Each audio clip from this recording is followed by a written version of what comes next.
Metode pengambilan darah plasma dari penyintas COVID-19 atau plasma konvalesen menjadi salah satu pilihan alternatif untuk membantu penyembuhan pasien COVID-19.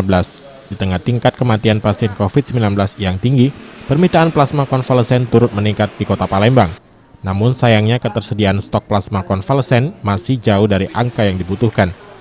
Kesadaran warga penyintas COVID-19 dalam donor darah plasma konvalesen sangat diharapkan.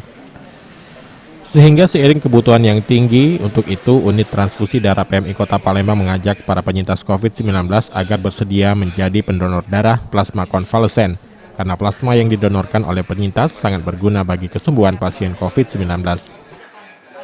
Upaya untuk memenuhi kebutuhannya, memang di tengah pandemi COVID-19 ini kebutuhan untuk membutuhkan darah itu meningkat ya. Kalau sebelumnya, sebelum COVID, kita mungkin 1 bulan butuh 5.000 kantong, tapi setelah menjalin masa COVID hampir 2 tahun ini, kebutuhan darah 1 bulannya hampir 7.000 kantong. Oleh karena itu kita bekerja sama dengan banyak instansi, dibantu juga dengan banyak organisasi, kita terus menggalang bantuan untuk memenuhi kebutuhan darah.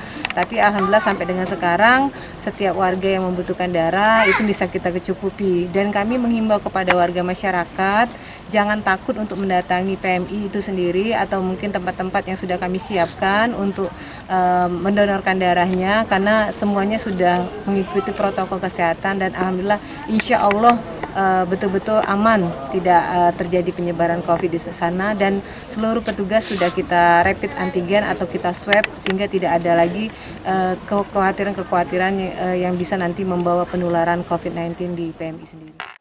Di tengah pandemi COVID-19, kebutuhan plasma darah meningkat cukup signifikan. Selama sebulan, PMI Kota Palembang membutuhkan 7.000 kantong darah plasma.